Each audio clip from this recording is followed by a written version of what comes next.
Nerd alert! Dork face! I am not a loser.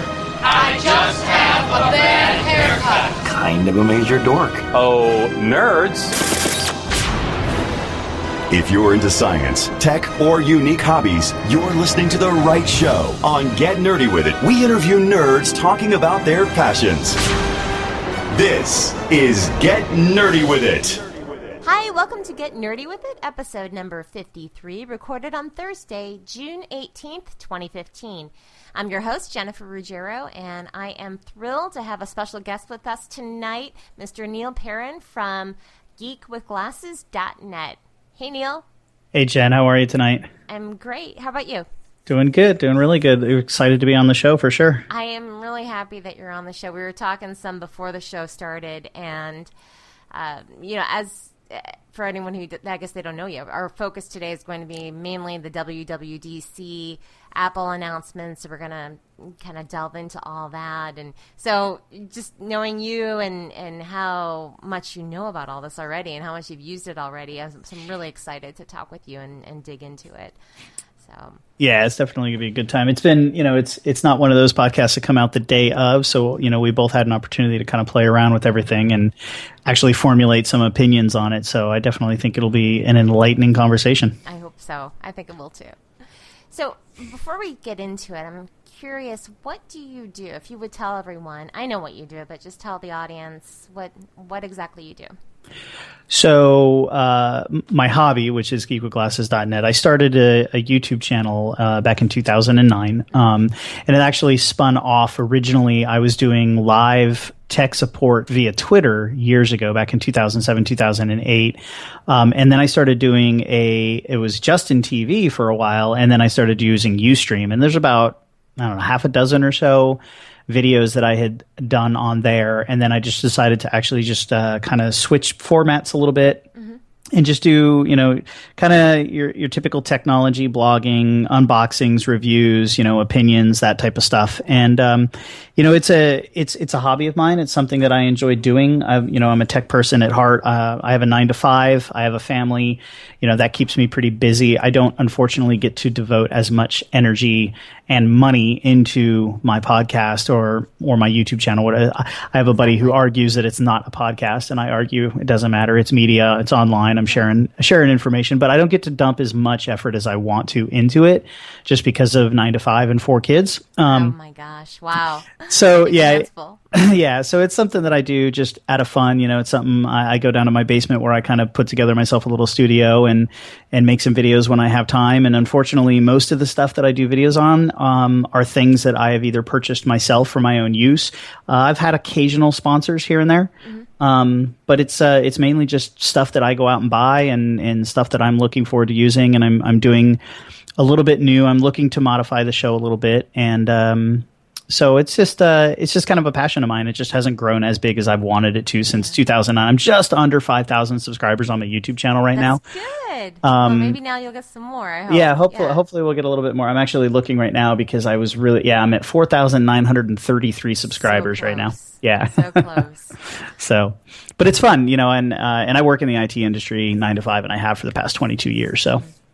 See, that's really I get what you're saying, because for me, it's, with Get Nerdy With It, I love tech, and I work in the wireless industry, but my job is not a tech-centric job, and I wish it were one of this. That's because that's really like what I enjoy doing. So this is my outlet. This is the way that I can talk tech and just really get into it and have a lot of fun with it. So, and I, like you, a lot of the things that I do, I end up buying myself. I will get some handsets to review from work, which is a perk of my job. But other than that, I buy a lot of stuff. And the thing about it, when we do buy it ourselves, is sure, it'd be great to get it for free to write about it then. But absolutely. But it also is just something that we're really into. We're a little bit more invested in it. It's not just something that's coming our way that we're not excited about. We're excited about it because we're going out there and we're buying it.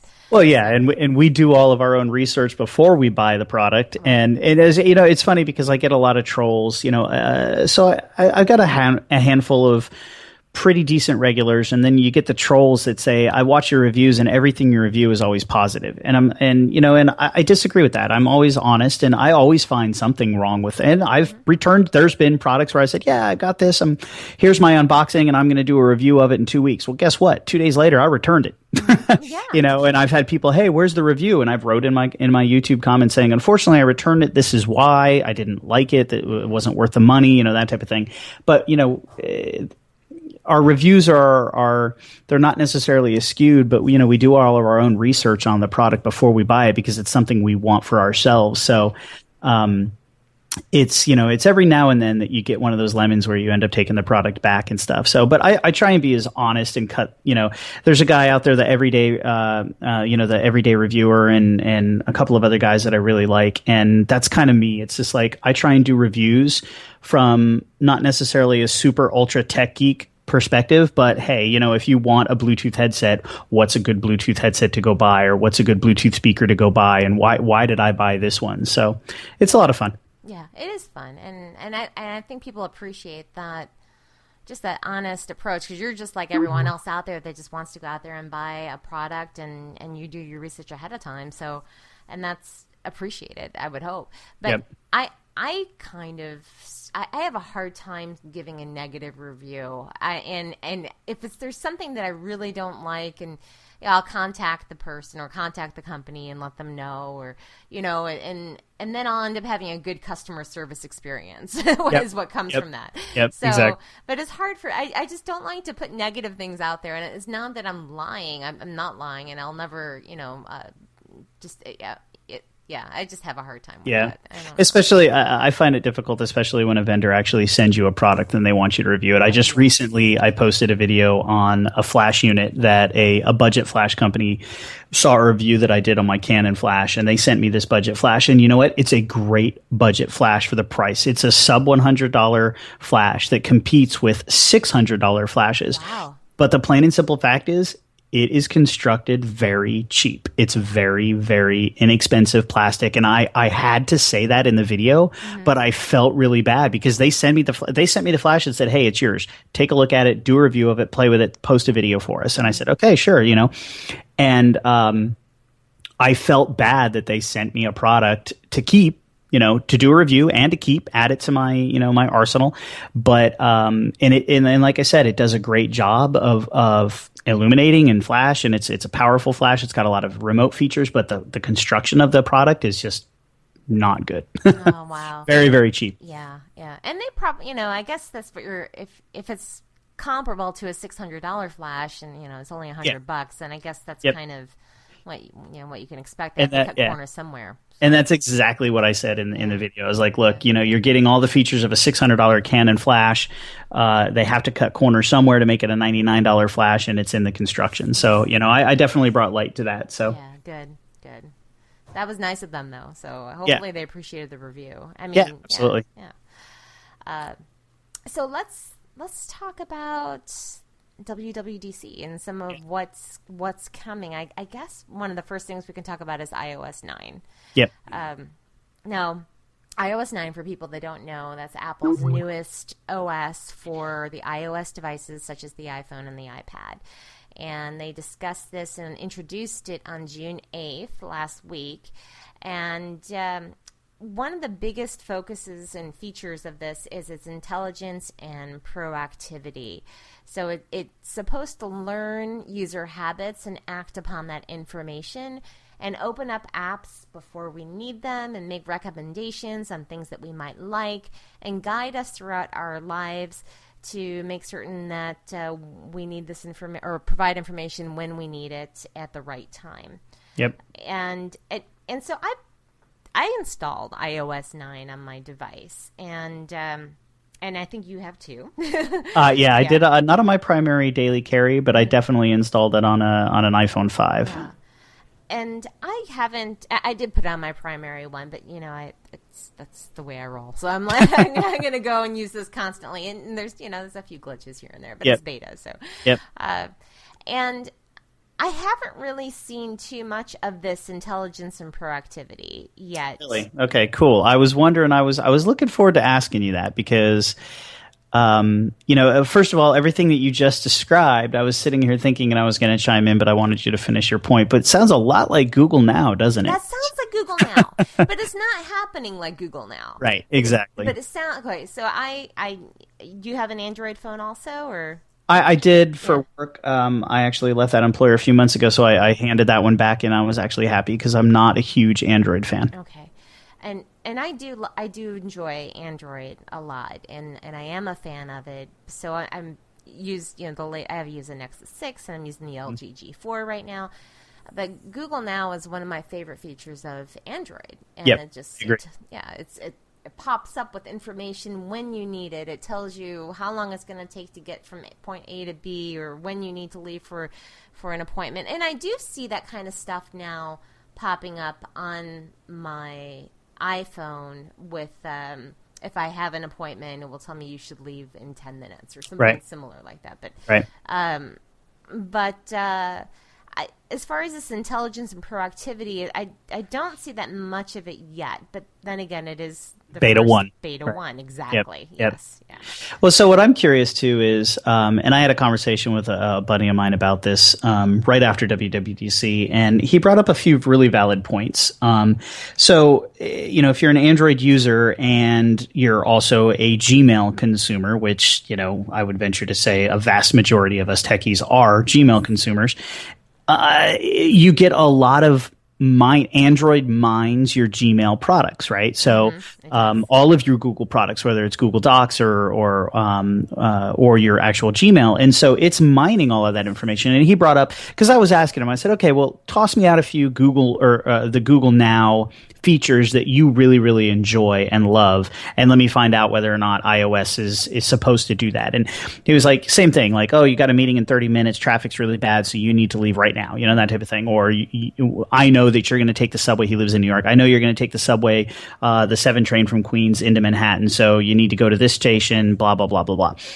But the stuff that he brought up was, he mentioned specifically it mines your Gmail and knows, so like when he gets packages delivered, Google Now knows the tracking number, alerts you of the tracking number, lets you know that it should be at your doorstep by such and such a time, and you don't have to actively go look for that. So I'm very curious to know if iOS is going to give us that type of capability and be able to mine through our different, emails. So I use Gmail.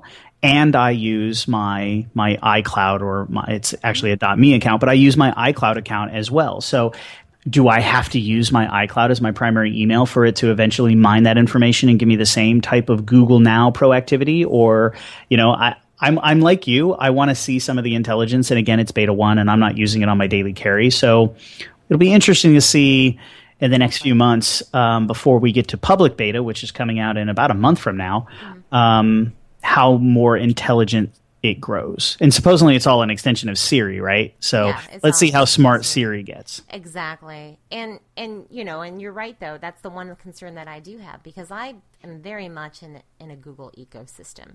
Yep. I use Gmail. I use Google Drive. I use everything Google. I use Google Docs. I create right now our show notes are in Google Drive. Google Docs, We're using Google Docs. So I'm very much in that ecosystem. And I'm looking right now at my Google Now screen, for example, and I have the birthday reminders, which, I don't really need that. But then my agenda, I have my stocks, but then I also have my packages that have been shipped, and I can track them right here. It shows me updated content to websites that I recently visited, story suggestions that are spot on with exactly like what I enjoy. TV suggestions, the weather, stories to read, and so on and so forth. So it's wonderful. I know it's going to be getting smarter too, from what they announced at Google I/O, and so I'm really hoping to see something kind of like that with Siri, and I think we will. I really do think we will. I noticed that in the Today section, there's a lot of functionality with the widgets. I'm not certain if some of these are new or not, and so that's kind of, I should know. But if I go to my widgets and I look to see, it's telling me my calendars. There's more widgets available. Let me edit here. There seem to be more options available than what I had before as far as widgets go. Yeah. And traffic conditions, I don't remember that before. Did we have traffic conditions? Only when you open the maps. Okay, yeah. So now traffic conditions are part of the widgets for Siri. Yeah, when you swipe over to the left, back to the left again. But we still have the pull down, which I thought was very interesting. I can go to the left and search and get my iOS version of Google Now, or I can pull down to search like I have done since iOS 7. So I think it's interesting that they did both of those. To be honest, I think it's kind of redundant. It is a bit redundant. I wonder if they'll do away with one in a later edition, or maybe in the final version they'll do away with one. Yeah. Yeah, it does seem a little bit silly to have them twice. Yeah, it's definitely, just based on what they announced and what I've played with. I installed it on my iPhone 5, one of my older iPhone 5s, and I installed it on an iPad mini. By the way, don't do that. Not on the mini? Not good? So I had a Mini 2. Unfortunately, a travel incident caused me to lose it, and so the Mini 2, the Retina version, and so I had to revert back to my iPad mini, the original one. It turned my iPad mini into molasses on a cold Canadian day. I mean, it is so sluggish and slow. I rebooted it earlier. I closed all my apps and rebooted it earlier. I kid you not, it took 7 minutes to reboot. Oh my gosh, 7 minutes. 7 minutes from. Oh my goodness. It wasn't a shutdown. It was a home screen and power toggle button to do a physical reboot of the system. From the moment the Apple logo came up to where I could start to attempt to swipe to unlock the device was 7 minutes. Wow. That's horrible. It was really, really bad. So maybe people should not well, I don't know. Maybe the final version will be. I know it's more lightweight than than iOS 8. At least it was to install. I think it was just a gig, or was it under a gig? It was a lot less. I think it was under a gig for the beta. But to be honest with you, these iPad Minis, the original iPad Minis, the minute 8.2 came out, they started to slow down pretty. Yeah, that's a shame. I guess that's the reason to upgrade, right? I think. Well, it's Apple doing what they do. Yeah, and especially since with iOS 9, I think on the iPad Air 2, they'll do the split screen feature. Yep. They're adding that in, so I think that's a reason I think people might look into upgrading perhaps as well. Yep, I agree. So they can get that latest functionality of multitasking. And then obviously we're going to hopefully see some new iPads. That's why I haven't gone out and replaced my mini Retina, is because I'm hoping we'll see some new devices coming out this year. Yeah, I hope so too. I'm still using the 3rd gen iPad. Yep. And it works fine, so I haven't had any need to get another one, but I want one. I definitely look at it. I'm like, oh, that would be nice to have, but I don't need it. And I was thinking, well, let me just wait. I'll just wait another year and see what comes out. So, so I'm looking forward to seeing what's going to be launching in the fall. So other than the intelligence, obviously we have the new font typeface, right? The new San Francisco type font, which is in iOS and the new version of OS 10. What do you think of it when you first installed iOS 9 beta and saw the new typeface? What did you think, and how long did it take for you to get used to it? I didn't really even notice it that much.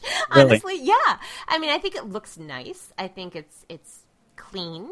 It's very clean, and I like it, but I didn't, it didn't even dawn on me, really. When I first installed it, I will be completely honest with you, I thought it was hideous. Really? I just thought it was very plain. Yeah. It wasn't pretty. And as those of us who are Steve Jobs fan boys and girls knows that, he was a fanatic for typeface. Yes, he was. I honestly think Steve Jobs would be turning in his grave if he saw San Francisco. That being said, it does exactly what they expected to do, and it makes everything much more legible. Yeah, I can read everything very well. Correct. And it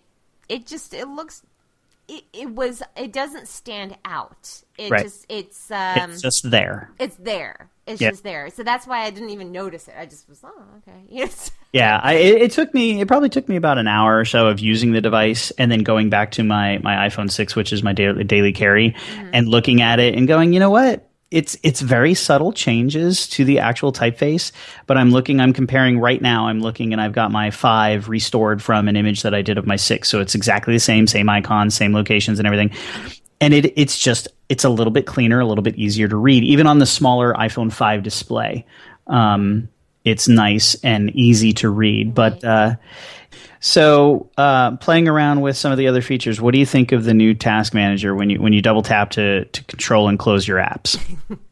I think it works fine, actually. Sometimes it is beta, but sometimes it freezes up on me when I do that.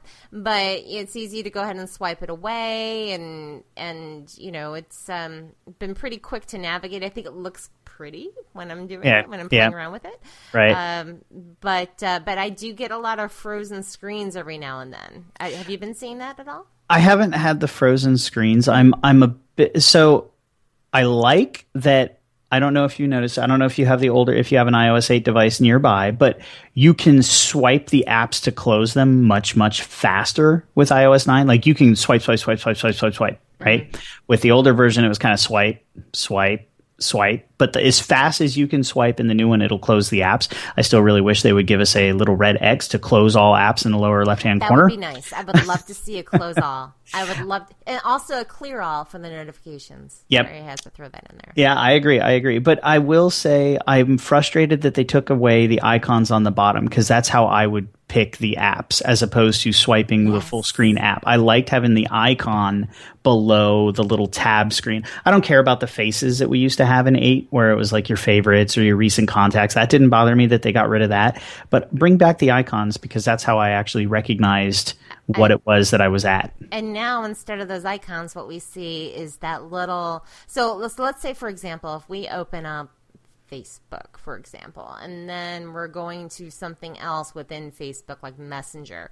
Right. So in the upper left-hand corner, they're going to have a back to Facebook button or a text for you to click on.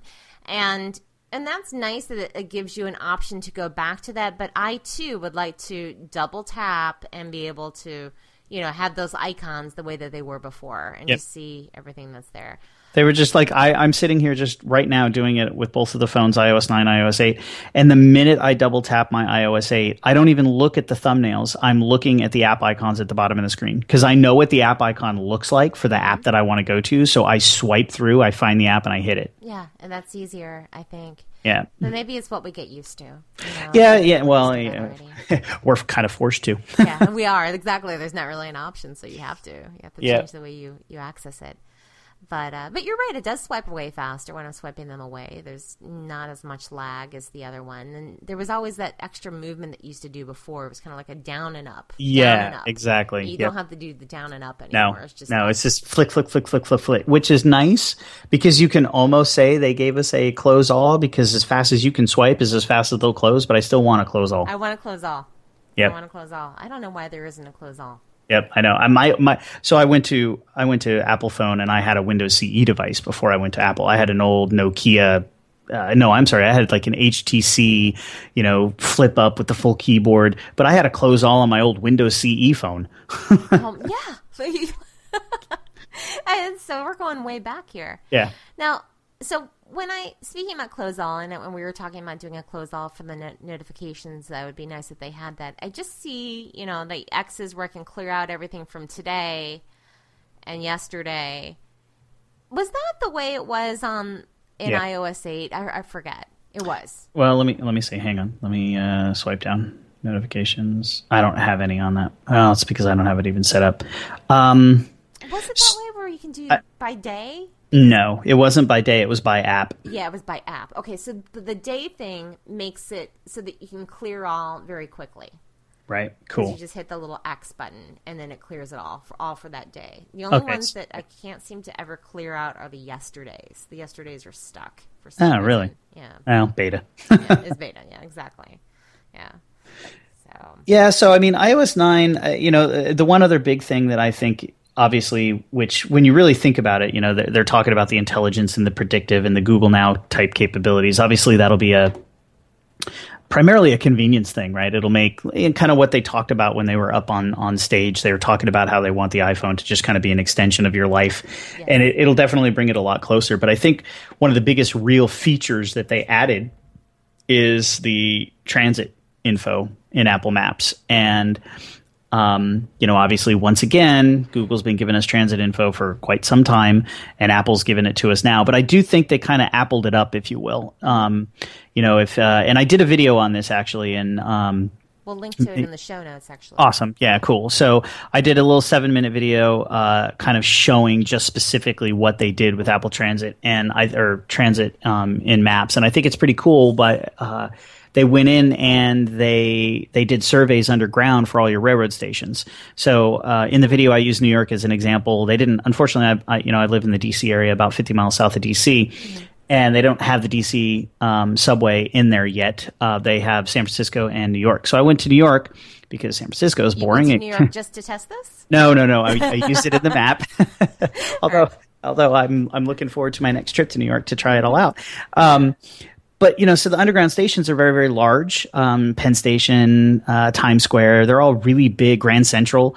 And if you're in New York, and I don't live in New York, I know New York pretty well, but I'm not in New York all the time. And when I am in New York all the time, I don't take the same routes. So I don't have memorized like what side of the train, what staircase to go up to the station after getting out of the train to go to what exit to get where I need to be. So what Apple did was they mapped all that out. And then they compute that in your transit. So as you're walking, like if I'm, and the example that I used in the video is if I'm in Times Square and staying at a hotel in Times Square and I want to go visit my buddy out in Queens, it will tell me from my hotel which entrance into the subway to use, which platform, obviously, what train to get on. It gives you all the pertinent information, arrival time, departure time, train to take, so on and so forth. But then when I get over to Queens, now Queens isn't a good example because that's all above ground in Queens, but if I were going to another underground station and I'm going to point B and I should come out of this station, stay in the station, walk down and go out to exit 14 or whatever, it'll compute all of the time that it takes you to walk through that station and the right exit to get out so you don't add 20 or 30 minutes to your walk, which I think is pretty cool. Now, granted, cool. I haven't used Google Maps, and I challenged my buddy who's the big Android user who lives in New York, and he does not recall that it gives you that type of information from underground. Then again, he's a native New Yorker, so he doesn't ever look at his phone when he's taking the subway. Yeah. Right. So I think they appled it up a little bit and gave us that, one little bit of a new feature to not say they just stole everything from Google. No, but this is fantastic because if you are not a native New Yorker and you're traveling and you're a visitor, you're a tourist or you're there for work or whatever, that's invaluable information because one of the most confusing things is when you go and you use a subway. Or you go in, the metro in DC makes a lot of sense, but for somebody brand new to it, it can be very confusing. For this to actually guide you and to tell you what you need to do and where you need to go and what exit to use, that's amazing. Yeah, one of the things that when I actually was talking to my wife about it, I was very excited because they denote all of the subway entrances that have elevator access. I've got a double stroller, I've got 2 young kids, so when we go to New York for leisure and to visit family and friends, we're always going in the subway. Most subway entrances are very narrow, and when you're carrying a double stroller down, New Yorkers don't like that much because they need to get where they're going. So now I can very quickly and easily using Apple Transit Maps and Transit know which where to walk on the street to take an elevator and go down, which is really nice. That's really nice. Yeah. That's really helpful. So, and again, I can't direct compare because I've never used Google Maps while I'm in, New York for subway. Typically, I don't actually use transit. I've always downloaded like the iMap. I can't remember what the program is called. Let me see if I can find it real quick. But I've had these dedicated maps to give me train station information. Because I always know where I'm going. I just need to know which platform to get on. So I use iTrans DC and iTrans NYC. Yeah.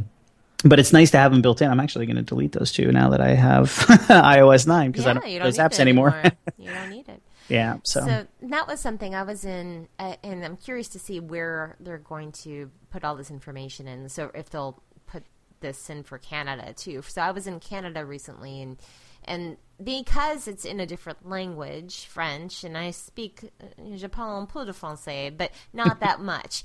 And it was really challenging to ride their metro because it was all in a different language, and I didn't know where to go, what to do, and so I think something like this would really help. So hopefully they'll launch it in Canada and all around the world in the major cities. That'd be great. Yeah, we'll see. And I haven't even thought of that. I should use it and zoom in to the UK and see if they've got it. I doubt it in beta 1, but hopefully we'll see it there. I'm not sure if they do or not, but that would be nice if they did. Yep. Yeah.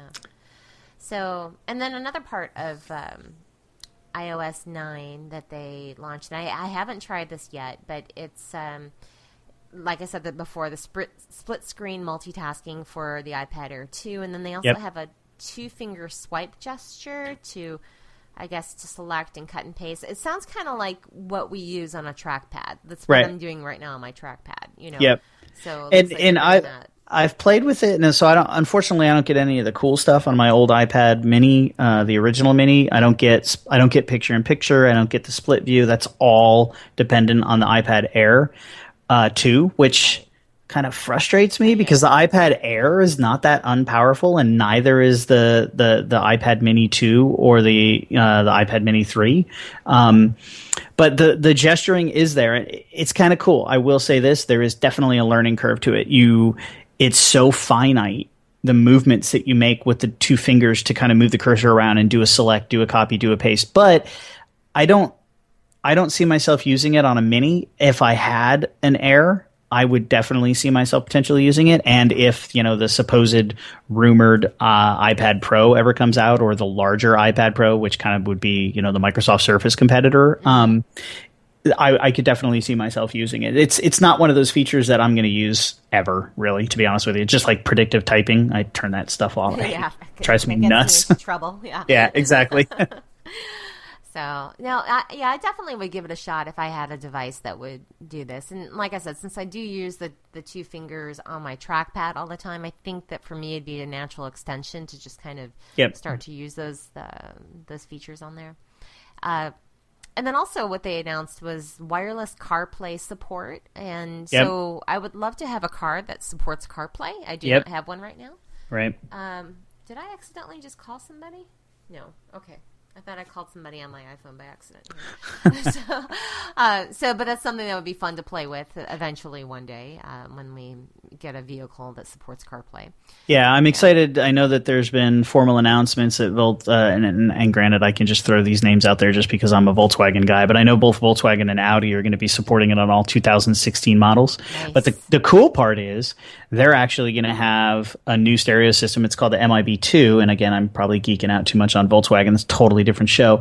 But the new MIB2 head units are either Android Car or Android Auto or CarPlay. Depending on what you connect, it'll automatically change and give you the appropriate interface, which I think is pretty sweet. That is really sweet. I think that's fantastic, and that's what they need to do. I think everyone should do that going forward. Yep. All automakers need to kind of jump on the bandwagon. They need to, because right now the in-vehicle systems are just horrible. Yeah. They're horrible. And I drive a 2013 Toyota Prius, and their Entune system is just I just don't even touch it. It's just horrible. And the funny thing is and hopefully we won't digress too much, but I've always thought that the Microsoft Sync in the Ford vehicles, where you got the full touch panel, was one of the best interfaces for either Android or iOS devices. Mm-hmm. And then I just recently got my wife a new 2015 Suburban, and the MyLink is actually pretty impressive. But again, it's not native apps, right? Yeah. It's just an interface to your device. Exactly. So I'm looking forward to seeing what I know Ford has made an announcement that they're going to have CarPlay in their vehicles, and Kia's got the same type of whether it's going to be Android Auto or CarPlay, depending on what you pair with the device. But yeah, the big thing was you can now have CarPlay without the wires. You don't have to be plugged in through your port. You can do it wirelessly, which I think is definitely going to be kind of cool. But my car is It streams my Bluetooth, and I just have an iPad with, an iPod Classic with all of my music in there, but I've got a 2011 Volkswagen GTI, which it doesn't have integration for poop, and I don't like it. I know. Isn't that something? It's like we might have awesome vehicles, but the whole reason to upgrade is just for the connectivity and the electronics. Yep. And that's the sad part, because I love my car. I'm a driver, and I absolutely love the car, but I hate the fact that I don't have that integration with my phone. I hear you. And mine has integration. It's just not great integration. And this is something that would make me look at something besides Toyota, since they're not getting on the bandwagon, and look at a vehicle that supports both, for me, both CarPlay and the Android version. What's the Android version called again? Android Auto. Android Auto. That's what it is. Yeah, I agree. So I guess let's get into a little bit about El Capitan. Capitan. Yeah. So for those that don't know, that is the new version of OS X, and it is out right now on beta. So if you want to give it a shot, you can. I guess the public beta comes out in a few weeks, right? Yeah. It's dev beta right now, so it's OS 10.11. And I went ahead and I've got an external USB, so I went ahead and installed it on that. So I just do the command boot on my MacBook and boot into 10.11. So obviously one of the big things that they talked about was speed enhancements. It opens email 4 times faster, boots up 2 times faster, searches 4 times faster. And some of these numbers are probably not accurate, but those were kind of like ballpark figures. Unfortunately, I don't necessarily get to see that right now because it's running off of USB 3.0. Right. So that's not going to happen. But and that's kind of the big selling point, is the speed. They quote unquote tweaked the engine. A few of the user features, split screen. Yeah, I've been doing that since Windows 7. I do, the one thing that I have played around with that I do like, and again, this works with iOS 9 as well, but the real word searching in Spotlight. Yes. So I can go in and I did this. I grabbed my photos library and threw it on my 10.11 beta, and I just went into Spotlight after it indexed, and I said, show all pictures I took last month, and bam, it did exactly that. That's fantastic. And so I grabbed some documents. I took my entire document library off my MacBook, and I put it on, and I had it indexed on Spotlight overnight so that it did all of its appropriate indexing. Okay. And I could go in and I could type in, show me all PDFs I created 2 weeks from yesterday. And boom, it showed it. Yeah. That's really cool. That's smart. And so here's another thing that I think is funny. I've had the same kind of functionality in Microsoft Outlook for years.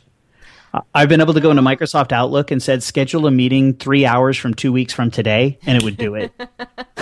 So it's like... So now they're bringing it to... right. Yeah. And the one thing that I'm really sad about, come on, Microsoft is beating us here. We're getting Cortana in Windows 10. So I can speak to Windows 10 and get what I want. I can say to Windows Cortana, which I'm running the Windows 10 dev preview on my gaming computer, and I plugged my mic in just to try it, and I can say launch Battlefield 4, and it launches Battlefield 4. I want Siri on OS 10. Why are we not getting Siri in this build of OS 10? It's really frustrating. I don't understand why they're not giving us those types. Yeah, that is really frustrating. That seems quite silly to me, because you would think that. So, for example, to pull Google into it with Google Chrome, if you have it installed and you have the feature, the functionality up, you can say the OK GOOGLE. I can't say it here, otherwise my devices will go nuts. But you say the OK yada yada, and it will pop up, and you can do the search and the query and everything. So I'd imagine if you have a Chromebook, you could probably do the same thing. Yep. And it would really be great if they would bring that to the next version of OS X. I don't know why they don't. So well, it's funny because you think about it, and again, what they did is they're focusing on the builds of iOS 9 and OS 10.11. El Capitan is improvements to speed and usability. Honestly. And on the video that I think you're going to link, where I did a 20-minute overview of WWDC, I was extremely underwhelmed with El Capitan. Honestly, I think the coolest feature in the whole thing was the fact that it'll give me a little icon in my Safari window when one of the tabs that I'm playing starts blasting music or some advertisement and it's super loud. You don't know where it comes from, and so you just start closing all your tabs. Yes, I like now, that. Yeah. I'm going to have the ability to click a button, automatically mutes it, or right-click it, go to the tab, close that tab out. I mean, honestly, I think that's the coolest feature that they're giving us.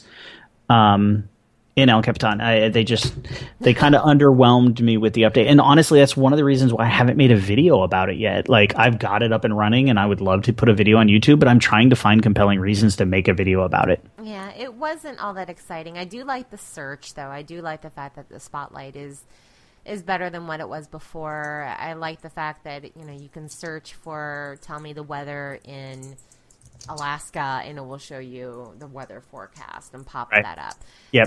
That kind of stuff is neat, and it's convenient. It would be more convenient if it were via voice. I think that we're in an age right now that we need to start to dictate what we want and have our systems respond to us that way. Yep. So, yeah, so I don't know. So we'll see. I think...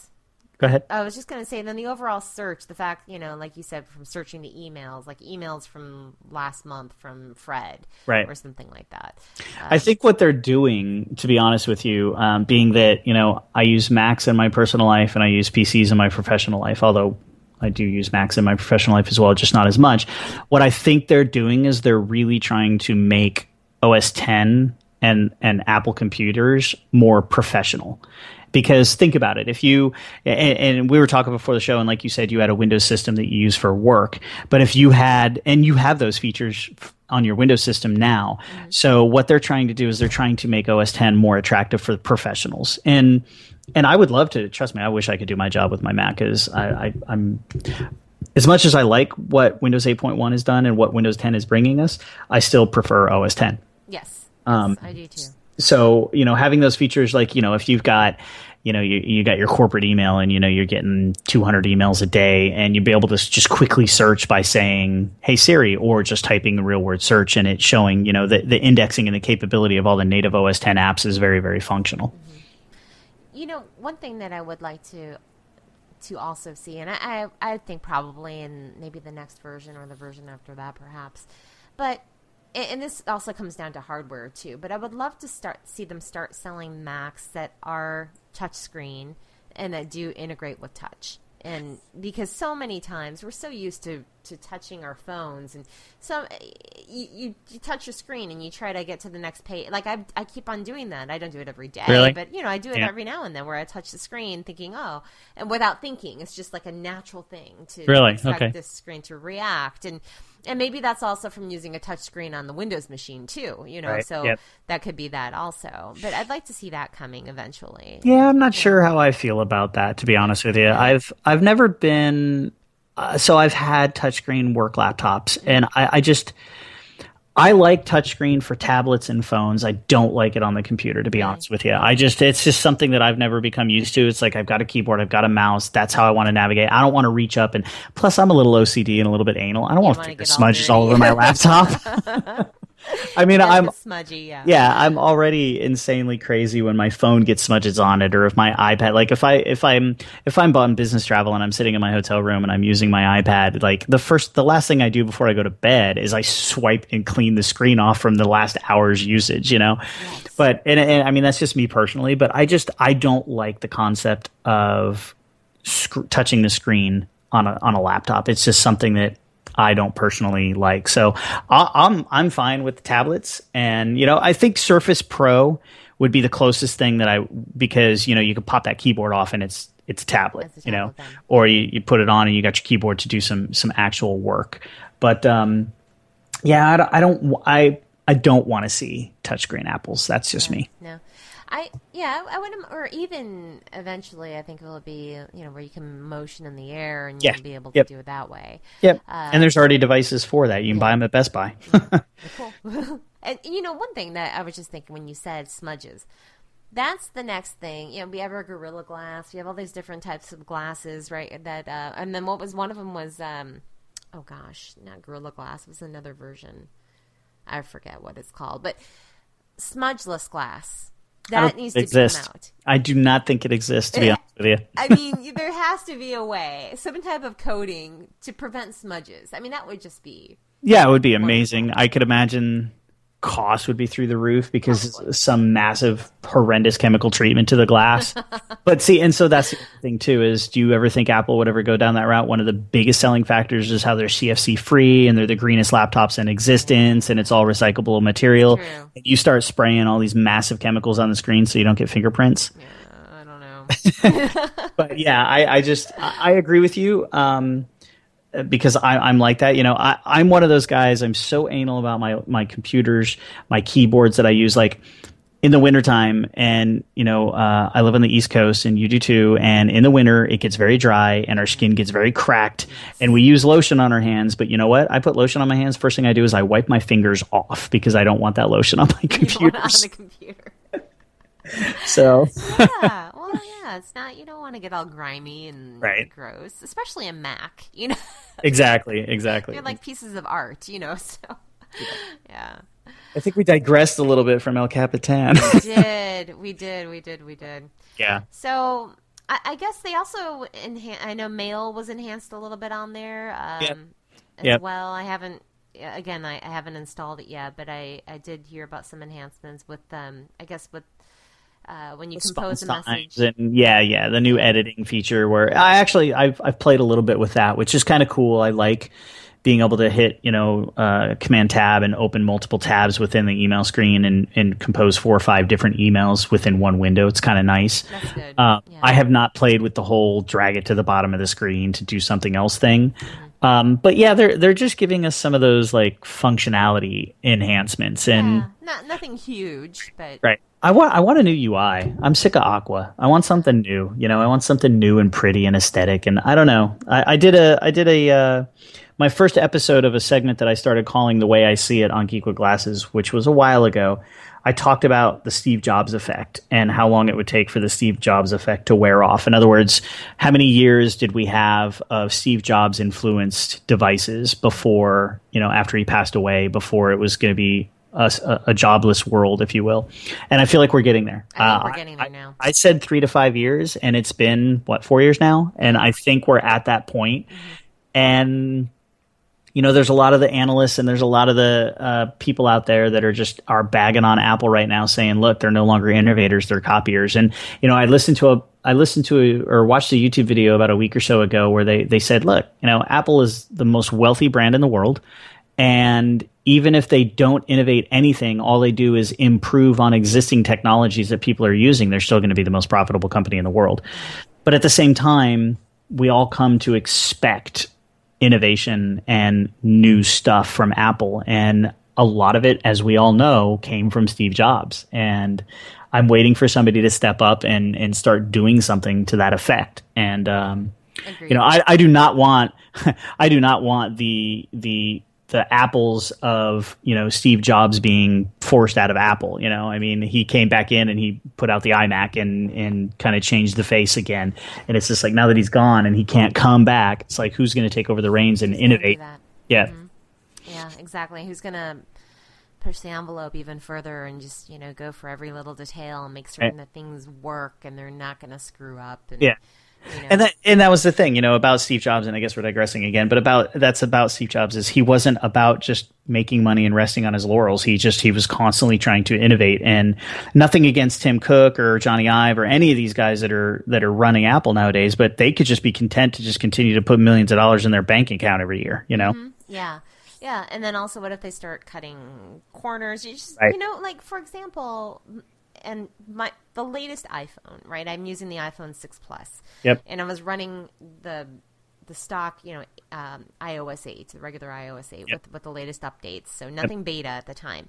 But that device, I have had to reset that device more than once, and it locks up. There's just glitches with it. Interesting. It's not as good as it used to be or something. And I don't know.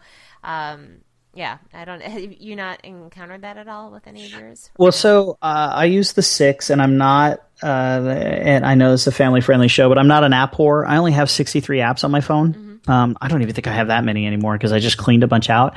And I just upgraded my wife on Mother's Day. She wanted a 6 Plus, so I got her the 6 Plus, and I don't think she's had that many problems. That's good.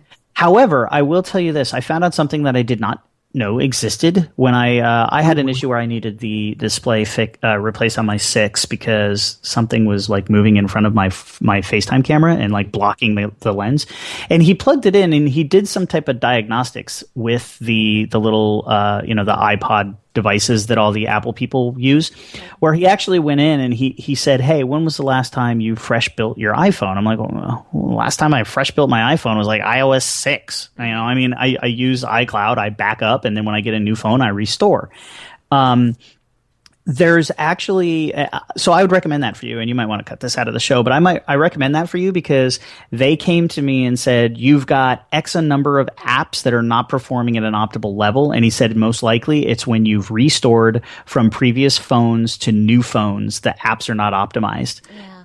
And I was like, interesting. That is, and that's true. And I always set it up as a new phone, even when I do it with Android too. And I think it's because I'm in the wireless industry, and I just see so many hiccups when you go and you restore from backup. And I just, I don't need any of that old junk. Right. I'll just and it's a pain to relog into the app, and but hey, at least it's going to be a nice clean installation. Right. And so that's what I always do also. But that's excellent advice, and I strongly advise anyone else who's ever restoring a phone, just don't restore from backup. Make certain you have your pictures and everything you want backed up so you can access it again from a different device or a different source, maybe on your system on your computer. But yeah, definitely don't restore from backup, I think. But come on, we all drank the Apple Kool-Aid. iCloud is the savior. Gosh, do you use iCloud Photos? Do you use the new Photos app? I'm not using it. So I'm not using the app, and the reason is because I have not figured out how to use the app to continue my current workflow. Mm-hmm. So the way I do things is I'm not one of these people that have 4,000 photos on my phone. Mm-hmm. I typically go through my phone once a month, and I delete all the erroneous pictures that I don't. I only keep photos on my phone that I want to show to people. That's right. So, but the way I do it is this: I had PhotoStream before we had iCloud. Photos. And what I would do is I used to do Aperture, but since they decided to dump Aperture, I just started using iPhoto for it, since Aperture and iPhoto libraries are one and the same now. Yes. I open iPhoto once a month. I allow it to download all the photos from the cloud, store them in a local iPhoto library, and then I go in and delete all the BS photos and just keep the 20, 30, 40 pictures that I want to share. That's good. I have not with the Photos app, it doesn't work like that. It's all the photos are in the cloud, and I have not found a way to say download local within the Photos app and keep it in a Photos library. Right. The minute I open Photos and it's connected to my Photos stream, if I delete the photo, it deletes it off my computer and out of the cloud and off of all of my devices. Exactly. I don't like that. I don't like that either. I don't want that. It's very frustrating because what that's going to mean now is I have to start plugging my phone into the computer, using the Mac photo capture app, downloading the photos as JPEGs into a discoordinated, discombobulated library that I can't manage easily, and I don't like that. So as soon as I figure that out, then I'll use the Photos app. See, I am not like you where I keep up with my photos like that. I have a bunch of junk that I don't need. And everything is backed up. And I use Google Photos. And everything backs up to Google Photos. I also back up all my photos to Dropbox, as well as OneDrive and Flickr. Okay, so it's going everywhere, and and I don't mind it, and that's fine. At least I know that I have it's kind of a pain when I need to delete one. I'm like, oh, it's a bad picture, and then it's automatically everywhere. I'm like, oh God, right. But the one thing that I didn't like is that every photo was going into iCloud, and so I didn't upgrade my storage. I already pay for storage in other places. I don't want to upgrade my storage there. And I take so many photos that I just and I'm kind of lazy about cleaning them out that it was just kind of a pain to me. So I just disabled it altogether and just disabled the iCloud integration with photos, and then I just back up everything to Flickr, Dropbox, Google Photos, and do it that way. Yeah. And that's what I've been doing. Yeah. Yeah, I slowly became very ingrained into the Apple ecosystem just because, and I know it sounds very redundant, it sounds very Apple-esque, but everything just works really nice. Yeah. And everything integrates really easily, and I have Apple devices at home, but they've done a few things that don't make sense to me, and that's one of them. Not being able to download my photos and everything lives in the cloud. And I pay the 99 cents a month for the 20 gigs, and the reason I did that is because I have 4 mobile devices that back up, and I didn't have storage for my backups. Plus photos and docs, right? And so 20 gigs enough for you? It is. I'm only using. I think I'm only using like 6 gigs right now of the 20 gigs. Yeah. So and I have an MSDN developer, so I have I think I have a 200 gigabyte OneDrive account, which is like my primary cloud sharing. But yeah, they've done some weird things, and I was hoping that I would see a fix to that in El Capitan, but I just didn't. So we'll see. Yeah, we'll see going forward. And I do kind of wish that they would maybe launch a whole new pricing structure with iCloud. It's not that much, but it's just not comparable to what competition offers. I agree. Amazon Drive, come on, it's free. Yeah, that's true. There you go. Exactly. So, yeah. And then one of the things I know that people that are completely immersed in the Apple ecosystem do use Safari as their main browser. I use Chrome as my main browser. Again, I'm in the Google ecosystem, but I do use Mac computers and iPhones and iPads and all that fun stuff. But so I guess there have been some improvements in El Capitan to Safari, where now they have it says pinned sites that houses, I guess, your frequently visited websites, and but I know that right now, I guess Safari loads faster, right? It does. It's loading a little bit fast, even off my SSD. The initial load obviously takes seconds because it's reading. I'm sorry, not SSD, but my USB drive. But it's definitely very snappy. Yeah. The pinning sites is kind of nice because the cool part is it's not just a bookmark, right?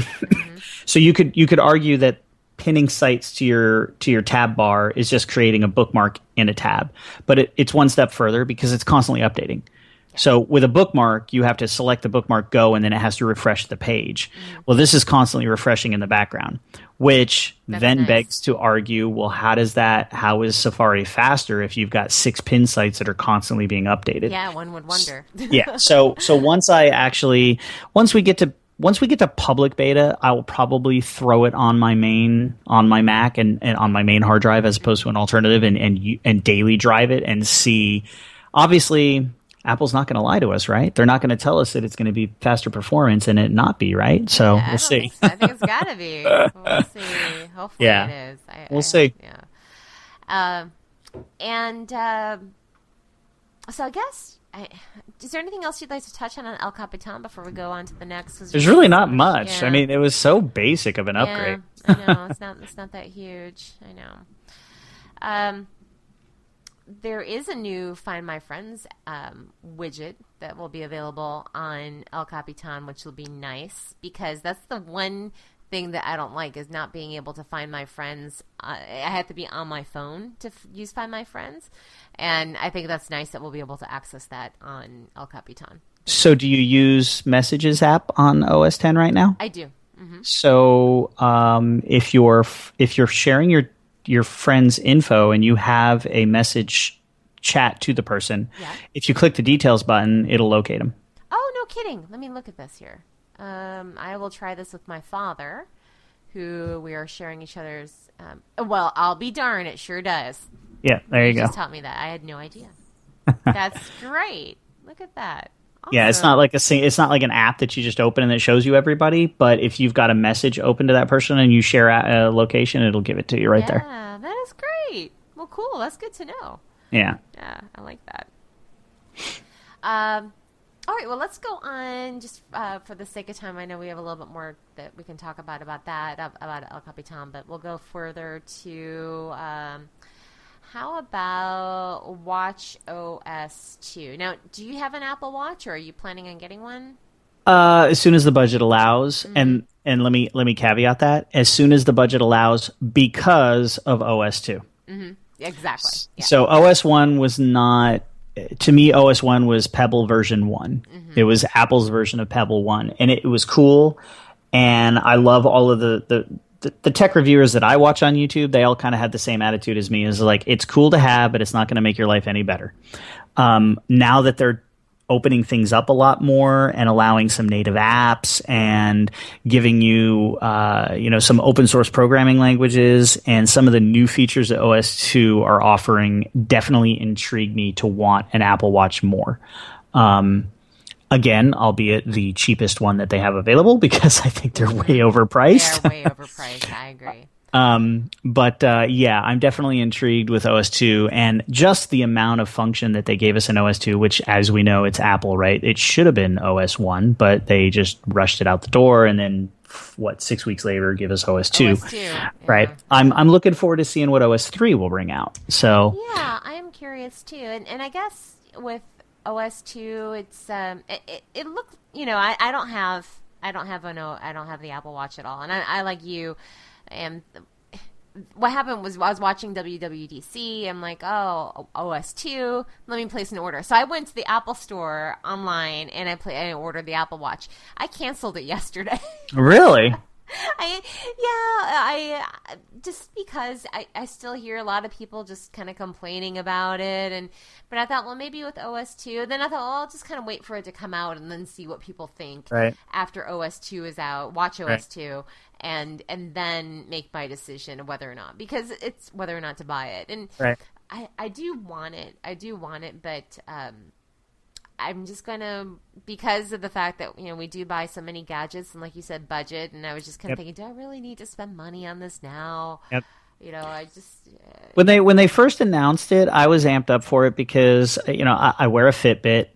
For a while, my wife and I were going to go buy the strap-on heart monitors for when we're exercising to get our heart rates, and all of these things were built in, and I wear it. But honestly, what held me back from it is, so in my professional 9 to 5, I work from home. I'm a remote employee, and I work 9 to 5 from home. Occasionally go to visit customers, and once a week maybe I'll drive into the office.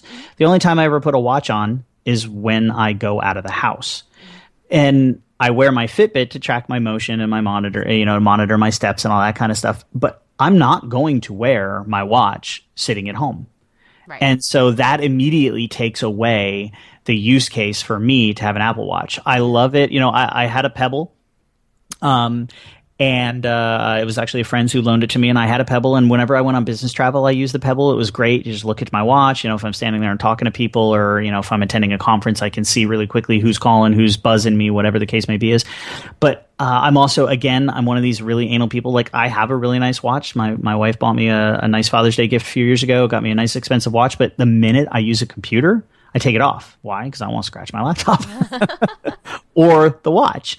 So I just, that's the reason I didn't buy one right away. WatchOS 2 definitely intrigues me more, but as I sit here and talk to you about it again, it's like, do I want to spend a minimum of $400 for something I'm only going to wear when I leave the house? Exactly. And then I'm wondering what's coming out next year. This is the first version of the watch. There might be a new OS, but maybe they're going to launch another watch that's going to have better specs. Yeah, of course they will. And then we're going to be stuck with this watch that we spent an arm and a leg for, It's too expensive. It really is. And, so that's what I bought, the cheapest one. And like I said, I canceled it yesterday. It probably would have arrived next week. Yep. And I don't have that much regret, Yeah. And I would like to use this a lot for exercise. I think it'd be fun for that. Yeah. Transit directions, and my Google Watch does that. My Android Wear watch does that. Right. But I'd like to see the integration with Apple. I think it will be probably nicer than what Android Wear has, and more functionality than Android Wear. Yep. But I have never tried the Pebble, so I'm not sure about that. But it was interesting. I've actually spent Tuesday through earlier today. I was up in Baltimore attending a conference for work, and I'm a tech guy, so I'm always looking at who's got what phone and who's got what on their wrist. And I saw a boatload of Apple Watches in the big public forums and in the conference area, in the showcase forum, I saw a boatload of Apple Watches, and I saw maybe a half a dozen people actually using them. And I'm like, interesting. So, I mean, now all of this being said, like, if I didn't work from home, if I commuted on a daily basis, whether it be driving or taking public transit to work every day, I would definitely want one. It would come in handy. And it does come in handy. I've used the Gear S by Samsung. I'm not a huge Samsung fan when it comes to their watches, but the Gear S was nice because I was able to take calls on it, and it had its own little phone number to it, and that was nice. The fact that they're giving that to us in OS2, we can all let out our inner Dick Tracy now. I like that. I do enjoy that, so I think that will be good. I'm glad that they're launching that. And it looks like they're opening it up to third-party developers as well, which is nice. And you'll see some new faces also. So, yeah. I know that's a huge, huge frustration for most people, the fact that you can't program your own faces. And I can kind of understand that. Mm-hmm. But at the same time, it's just like, come on, people. This is Apple. Do you think they're going to give you complete access to everything? Full control. Yeah, they're never going to do that. And I guess that really does help keep probably the battery life better. And because it's already horrible. Yeah, exactly. So we'll see. I'm going to keep watching it, and I don't know. I might give into the peer pressure. It's just, I see it on both sides. Working in the industry, you see the fans that are all about it, and then you have the people that are like, oh, no, don't get it. It's terrible. And, Now, granted, that being said, anytime I see a YouTuber that's giving one away or something, I'm signing up. Me too. Yeah. iMore was doing a giveaway. They were doing a giveaway, iMore.com, and I was all about that. So what do you think about Apple Music? Now, they launched an announcement of having a new streaming music service that will be, I think, launching at the end of the month, actually, end of June, if I'm not mistaken. 12 days? Yeah. Is it June 29 or June 30? 30th. June 30th. That's right. Yep. Yeah. I'm actually kind of pumped up about it for a couple of reasons. Some of them are my own personal reasons, and some are for the music industry as a whole. So obviously everybody's saying, oh, they killed Spotify with Apple Music. Well, no, if you're a Spotify user, you're going to keep using Spotify. And I know I'm going to lose a lot of geek cred for saying this, but I have been a Zune Music Pass holder since the original Zune. Oh, wow. So I have paid up until last week. My renewal for my Zune was going, my monthly renewal for Zune, it's Xbox Music now, but my renewal was going to be on the 21st of the month, and I am looking forward to my free 30 days, or 90 days, Apple Music. But I've always used Zune Music to stream audio and listen to whatever I wanted, anytime, anywhere. Mainly on my computer. I would open up the Zune player and I had my playlists and I could download my music. And as long as I kept paying my $10, thousands upon thousands of albums, right? Is it similar to, because I have not used Xbox Music or Zune Music, and when I do have an Xbox, and I was contemplating it. Oh, that'd be kind of cool to test that out and see. And then also when I was using a Windows phone, right? And they kind of tout that through the Windows phone, and they try to get you to do that and use that. And I was intrigued because it was something new for me. So the way it worked is, as long as you were paying your subscription fee through the Zune software, you could just stream unlimited music. You could just search for a song and hit play and go, or you could go out there and download the album. It was DRM'd. And as long as you continue to pay your subscription, your DRM works. So you could literally, a month, or? Yeah, it was $10. It was $9.99. Well, I first started paying, it was $15 for a quarter, and then they went to $9.99, and that was bundled with my Xbox Live account, blah blah blah. Yeah. But basically, I had a library, a hard drive that was just full of every album I ever wanted. And I could listen to it on the fly from a machine. You could, same as iTunes, you could authorize up to 5 devices to listen to it. And I had a Zune. I didn't have an iPod or an iPhone. So I listened to everything, and I used to commute with my Zune player. I still have it sitting right there. I can see it, my Zune 80. And you could download and stream and do all of that stuff. But, I'm an Apple guy now. I literally was using the Zune to download music and just have albums. It was cool because if an artist came out with, 2 or 3 songs that were getting a lot of play on the radio and you liked it, you could get the whole album and you weren't paying for it. Now, was there an app that you were able to run on your iPhone that would access this content? Yep. Okay. Yep. There was a Zune app. It's actually called the Xbox Music Pass app now. So you could just download that, you log in, and boom, you've got all your music available. Create radio stations, just like you could do with the iTunes radio and everything. But that's the thing is like, I have an Apple TV hooked up to my entertainment center. So, when my wife and I are cooking or we're just cleaning the house or just hanging out, we want to listen to music. We've got radio stations set up. We've got a Frank Sinatra and a Louis Armstrong channel. We got an Amos Lee channel, and we got like punk channels. And, we just, depending on the mood, we put on the Apple TV and we listen to the music. But now with Apple Music, you get everything in the iTunes library for $10 a month. Everything in the iTunes library, and that's amazing. I mean, that's a plethora of music. Over 30 million songs. Yeah. I mean, that's insanely cool. I don't know what Zune has. There's been occasions when I've tried to search Zune and I couldn't find a song or I couldn't find an artist. Very few. But I have not bought, and I'm a music guy. I listen to music all the time. I've got an iPod Classic, 160 gig in my car, and it's 3/4 full of music. And, I listen to music all the time. When I'm working, I'm streaming something, or when I'm in the house, cooking or cleaning or just trying to relax, music is on. When I'm driving, music is on. So that was always a very cool feature for me. But now to have the entire iTunes library available to you for $9 a month, I was already paying $9 for Zune, and I live in an Apple ecosystem. So I canceled my Zune membership. I got to wait 9 days, and then I get my Apple. Yeah, so for you, that's just a natural thing for you to do then. Yep, right. Because you're already part of the Apple ecosystem, and why wouldn't you do it for $10 a month? Yeah. Now, so the other thing, and the cool part, obviously, so I have iTunes Match, right? So if I open up my iTunes library, which I have a computer that acts as a server in my house that has all of my music, I think, so it's what? It's 9,514 songs. Mm-hmm. It's like 95 gigs worth of music. And because I pay the $24 for iTunes Match, which means anywhere I go, I have access to that entire library because of my iPhone. So now I have my 95 gigs of music, but I also have the entire, whatever the number was that you just said, available for $10 a month. Songs. And if we do a big family vacation once a year around Thanksgiving time, I can take a Bluetooth speaker, match my phone up to it, and anything anybody wants to listen to, I can listen to it. Yeah, so that would be great. And the other thing that so everything I just spoke about was kind of my own personal wants and needs for iTunes Music. But the other thing that I think is very, very interesting is the Connect, the whole iTunes Connect concept.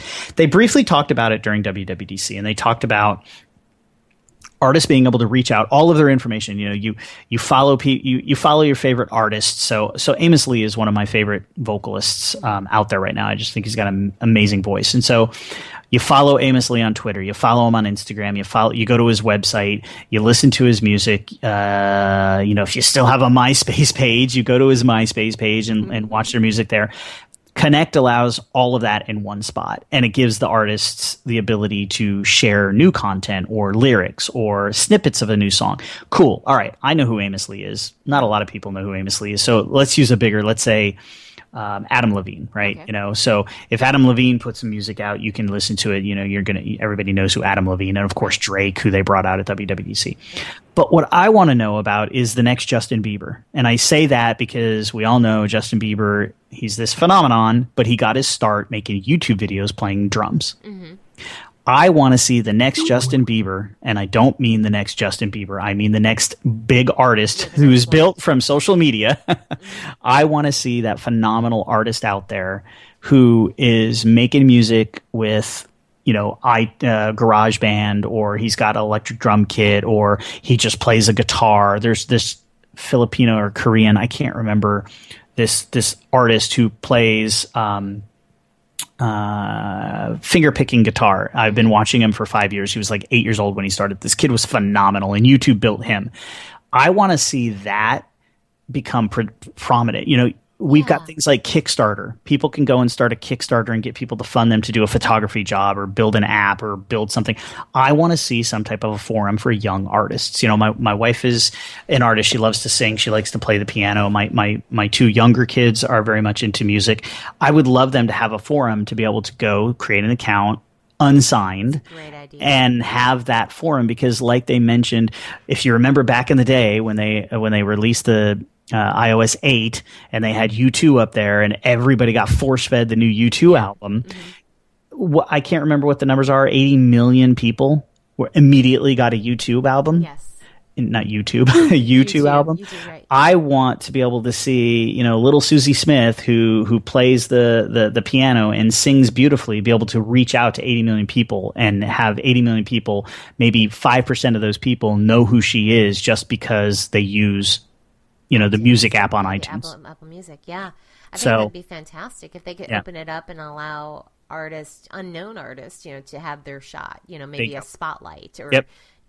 and that would be huge. Yeah. And, yeah.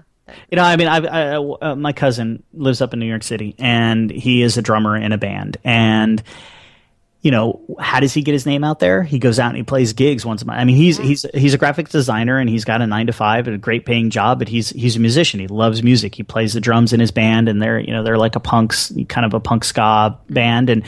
But the only way people know who they are is because they go and play dive bars all through Manhattan.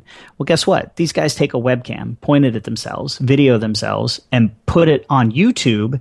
You'll see it if you subscribe. But if it just appears on your iPhone when you bring up, iTunes Connect or Apple Music Connect, and all of a sudden you can see 80 million people have an opportunity to watch you. Yes. And I think that's really, really cool. That'd be outstanding if they could build something like that into it. And it looks like they're probably going to be going in that direction, but to allow it for the newbies and, Right. and the indie artists. And they said that during WWDC, but they downplayed the quote-unquote non-signed artist part. They talked about that. Obviously, Drake's going to be on there, right? Because he was up there talking about. So you're going to have all the big artists. You're going to have your Iggy Azaleas and your Ariana Grandes and your Drakes and your Pharrells and all those people. But I want the kids in the garage, the kids in the basement, the kids that are up in their room and they're just making music, and they're not paying attention in high school because they're writing lyrics. Because that's their true I want to passion. see that too. Yeah, I'd love to see that. So. And I am very integrated into Spotify. I'm a Spotify premium user and have been since day one when it came into the United States. And so for me, I'm very much a part of this Spotify system, and I have all my playlists, and I follow all my artists, and I follow my friends, and I love seeing what they're playing. And sometimes I'll say, "Oh, Melissa's playing this. That looks like a cool band. Let me click on that." Yep. And then I learn about this new song. Yep. I subscribe to different radio stations out of Melbourne, Australia. They're one of my favorites, Triple J, and I like what they play in their playlist. And for music discovery, I've learned about a lot of new indie music that I didn't know about before, and I wouldn't know about because in North Carolina the radio stations are horrible. So I don't ever listen to terrestrial radio. It's always Spotify, and then even Apple Music. I'll do what we have today, the current version today, the radio that they have, and I'll play that too. And I love these services because we can get exposed to new music, to things that we would never have the ability to, before the advent of the internet or before the advent of any music service, and I remember doing it back in the day when Winamp was popular and subscribing to the stations on Winamp. Yep. So I'm really happy to see that Apple Music is getting into this, and it looks, I'm looking at some of the comparisons between Apple Music and Spotify and RDO and Google Play. All of them cost about $10 a month. Their family plans are $15 a month, and so it looks like they're right in the similar ballpark. One of the different things that they do have are the radio stations that they have. It says that they're going to be human-driven stations rather than the automated stations. Right. Well, so now you're getting into the whole Beats One conversation, or the not Beats. Is it called? Yeah, Apple Beats One, I believe, is what they're calling it. And I find this very, very intriguing. So obviously, and we've heard this since Steve Jobs and Tim Cook and everyone. Oh, Apple's so integrated with music, blah blah blah. Yeah, okay, iPod, the iPod, I get it. But I never in my life expected Apple to get into the radio business, because they are now in the radio business. I get it. They bought Beats and Dr. Dre and Johnny Iovine, and or is it Johnny Iovine? I can't remember. But the Iovine guy used to do the American Idol stuff. They are now Apple employees, and Apple now has a radio station. I mean, are they trying to compete with XM and Sirius? What exactly is their intent? So are they actual Apple radio stations? Yes. Or okay. I was thinking there were existing radio stations that kind of like TuneIn Radio, the TuneIn Radio app that you could just kind of. I thought it was something like that decided to. So they are digitized. So the way they spoke about it and the research that I did is that Apple Beats One. There are 3 physical radio stations with physical DJs, just like XM is in New York City. Howard Stern goes to the XM building in New York City, and Howard Stern does the Howard Stern show, and Opie and Anthony do their shows, and then the normal DJs come on and curate their music. They've got 3 radio stations now that Apple is now running. That is called Beats One. One's in LA, one's in New York, and one's in the UK, or I believe that's where they're located. And yeah, it is actual DJs curating music, and they mentioned that they're not just going to be playing music, that the DJs aren't going to go on and play whatever, like Downtown Julie Brown plays 1980s music, didn't even know she was around, but apparently she is. She is. So they have DJs, but they're actually going to be coming up with quote unquote unique radio shows. So, like Opie and Anthony or Howard Stern type shows or the Sports Junkies type shows. So Apple is now a full-fledged radio station. That's interesting. Yeah. That's really interesting. I'm intrigued by that because that is different. Yes. And I definitely think it's going to be okay, is this just a bunch of people at Apple doing something just willy-nilly and it's going to crash and burn in a year or 2 years? But I mean, yeah, Apple's had failures in their history, a few of them, but not many. One thing I hope that they do is that they build an element of social with Apple Music. I agree. Think that would be great. So Yep. I hope that they'll do that in the app because I know right now with the iTunes, I haven't even looked, but I used to try to keep up with what my friends would like and kind of look at, but it was really challenging to get there, you know? So I really hope that they build that into it.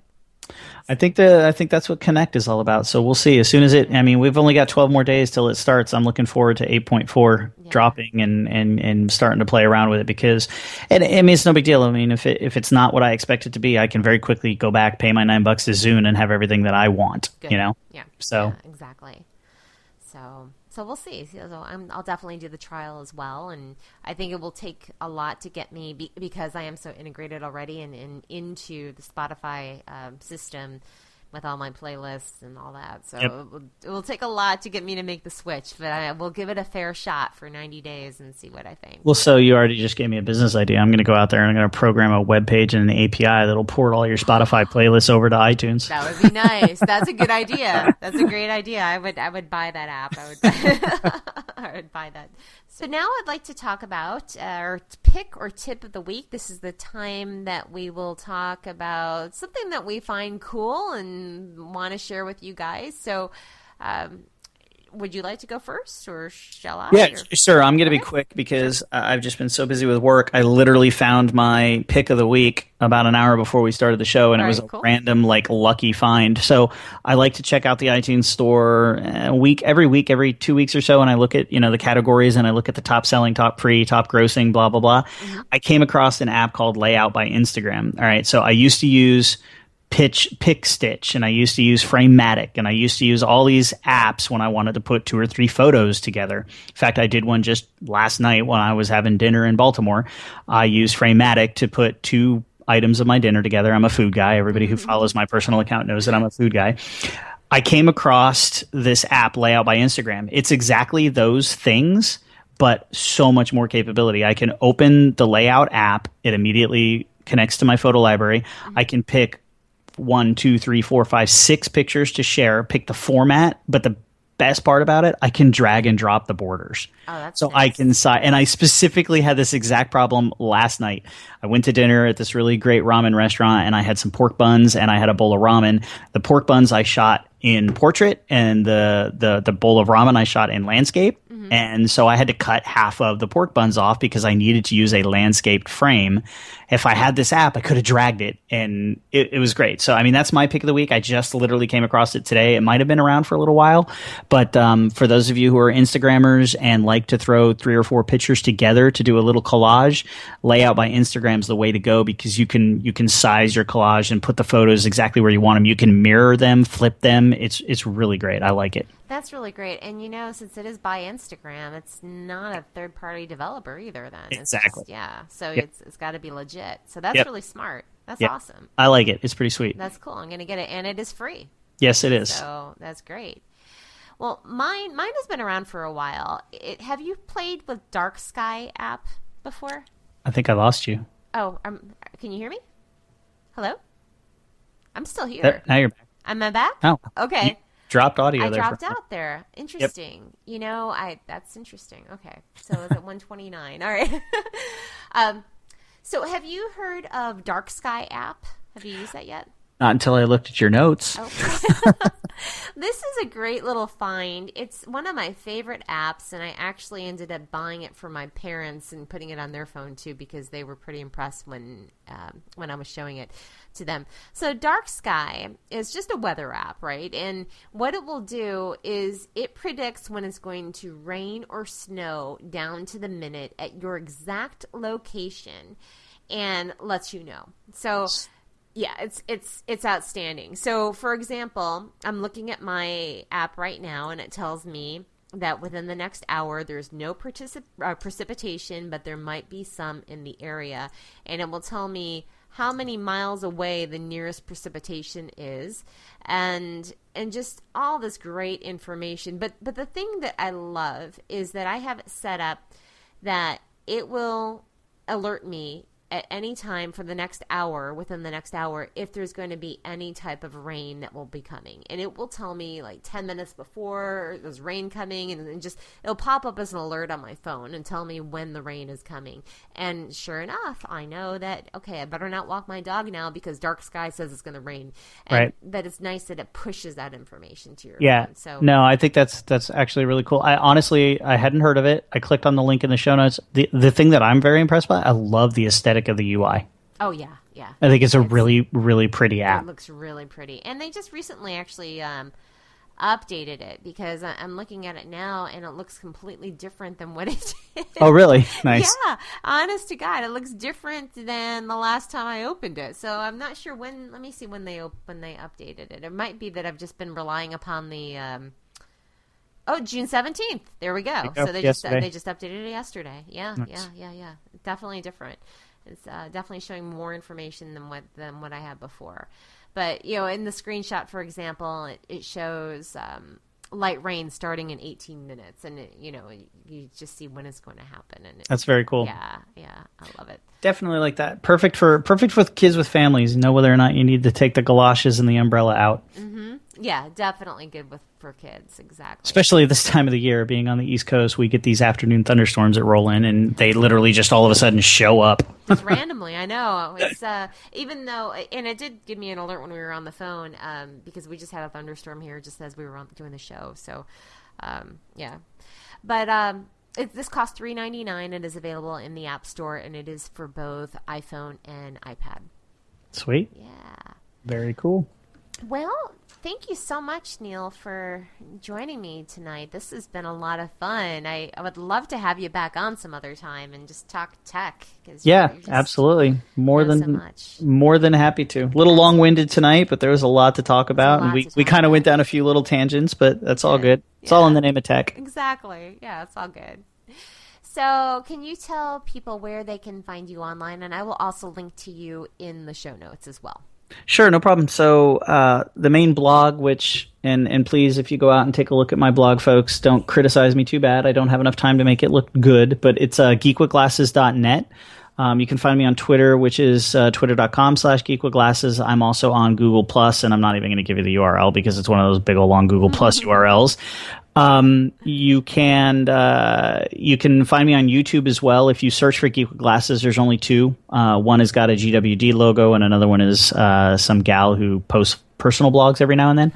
But the channel name is actually youtube.com/geekwglasseslive because I originally started this as a live tech show, and that was the name I chose.